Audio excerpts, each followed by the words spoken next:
সরকার যেহেতু অন্তর্বর্তীকালীন সরকার, এখানে এই ধরনের স্টেটগুলো নিঃসন্দেহে আপনার কিছুটা সমস্যা তৈরি করবে। এট দি সেম টাইম আপনার মর্গভাতা তো কিছুটা ইনফ্লেশন বাড়াবে, কিন্তু সাধারণ মানুষের তাদের তো আপনার কোনো আয় বাড়ছে না, এটা একটা সমস্যা। তো এই বিষয়গুলোকে আপাতত আমার মনে হয় তাদের খুব বেশি প্রয়োজন ছিল না যদি বলে তারা আপনার দ্রুত নির্বাচনের দিকে যেত, যেটা আমরা বারবার বলে আসছি। এই প্রশ্নটা করা হয়েছে যে মূল বিষয়টা তো হচ্ছে জবাবদিহিটা নিশ্চিত করলে আপনার অনেক সমস্যাই সমাধান হয়ে যায়, যেটা আপনার একমাত্র একটা ইলেক্টেড পার্লামেন্ট ছাড়া সম্ভব নয়। সেই কারণেই আমরা এত বেশি জোর দিচ্ছি আপনার একটা নির্বাচনের মাধ্যমে একটা জবাবদিহিমূলক সরকার এবং একটা অবস্থা তৈরি করা।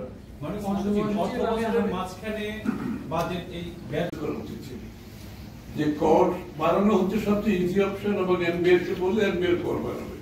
সুতরাং বাংলাদেশের মানুষ যে দুঃখ কষ্ট মধ্যে এখন অতিক্রম করছে, দৈনন্দিন জীবনে তারা তাদের দুবেলা খেতে পাচ্ছে এবং তাদের ক্রয় ক্ষমতা ক্রমান্বয়ে কমে যাচ্ছে। সেই অবস্থা যদি আপনি আবার কর আরোপ করেন, আবার বিএটি আরোপ করেন, এমনকি ওষুধ সহ, তো সেখানে তো তারা আরো দরিদ্র সীমার নিচে যাবে এবং সেখান থেকে তাদেরকে বের করে আনবে। এই যে আরো দরিদ্র সীমার নিচে, সেটা একটা দীর্ঘ সময় লেগে যাবে। সুতরাং তাদের উচিত ছিল অল্টারনেটিভ গুলো, যে অপশন গুলো, অন্য অপশন যেগুলো ছিল ওগুলো অ্যাড্রেস করা, ওগুলোর মাধ্যমে এই ঘাটতিটা পূরণ করা যেত, যেটা আমরা সাজেস্ট করেছি এখানে। সুতরাং অবশ্যই একটা বিগত সরকারের লুটপাটের যে বাজেট, সেখান থেকে তারা সরে এসে তাদেরকে নিজস্ব একটা এই সময়ের জন্য যতদিন তারা থাকবে ক্ষমতায় একটা অন্তর্বর্তীকালীন বাজেট দেওয়া উচিত ছিল বলে আমি মনে করি। এবং এটা অবশ্যই যখন একটা নির্বাচিত সরকার আসবে তখন তারা বাজেটকে যে এই যে বর্তমান দুর্ভোগ থেকে, যে অর্থনৈতিক যে ডোলড্রামের মধ্যে আছে সেখান থেকে বের করে আনার জন্য এটা একটা নির্বাচিত সরকার তাদের স্বল্পমেয়াদী, মধ্যমেয়াদী, দীর্ঘমেয়াদী একটা পরিকল্পনা করতে পারে। এবং সুতরাং আমাদেরকে সেটার জন্য অপেক্ষা করতে হবে একটা নির্বাচিত সরকার আসা পর্যন্ত। ইতিমধ্যে যে ম্যানেজমেন্টটা, এটা বিগত সরকারের লুটপাটের বাজেট বাস্তবায়নের মাধ্যমে সেখান থেকে তাদেরকে সরে আসতে হবে। সরে এসে বর্তমান যে ক্রাইসিস, এটাকে অ্যাড্রেস করার জন্য নতুন ভাবে চিন্তা করতে হবে। দিতে গেলে তো আপনাকে আরো রেমিডি হায়ার করতে হবে। বর্তমান প্রেক্ষাপটে আমার মনে হয় টেরিয়াম বাজেটের মধ্যে এগুলো কোনো সুযোগ নেই। আপনি একটা বলতে, একটা ইলেক্টেড গভর্নমেন্ট আসার পরে, যেটা গণমুখী জনগণের নির্বাচিত সরকার, তাদের যে ফিডব্যাক থাকে জনগণকে এবং তাদের যে পলিটিক্যাল মোবিলাইজেশনের সুযোগটা থাকে, সেটার জন্য আমাদের কিন্তু অপেক্ষা করতে হবে। এই জন্য আমি বারবার বলছি, এই পুরো জিনিসটা একটা ইন্টেরিয়াম ভাবে তাদেরকে অ্যাড্রেস করা উচিত ছিল।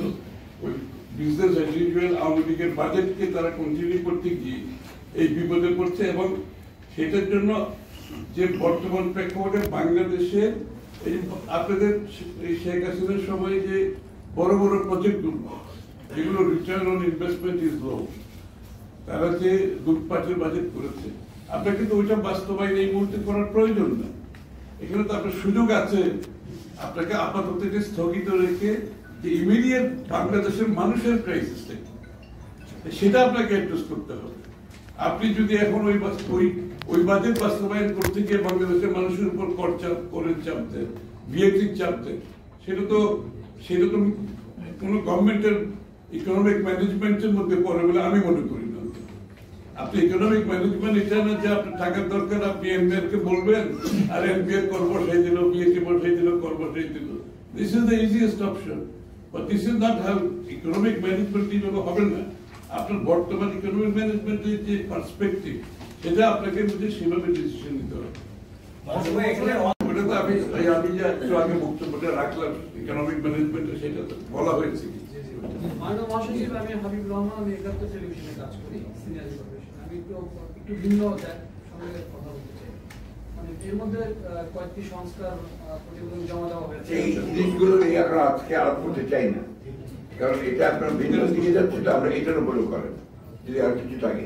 স্যার, কিন্তু আপনি এখনো বললেন দ্রুত নির্বাচনের যৌক্তিকতাটা কেন আপনারা বাড়ান?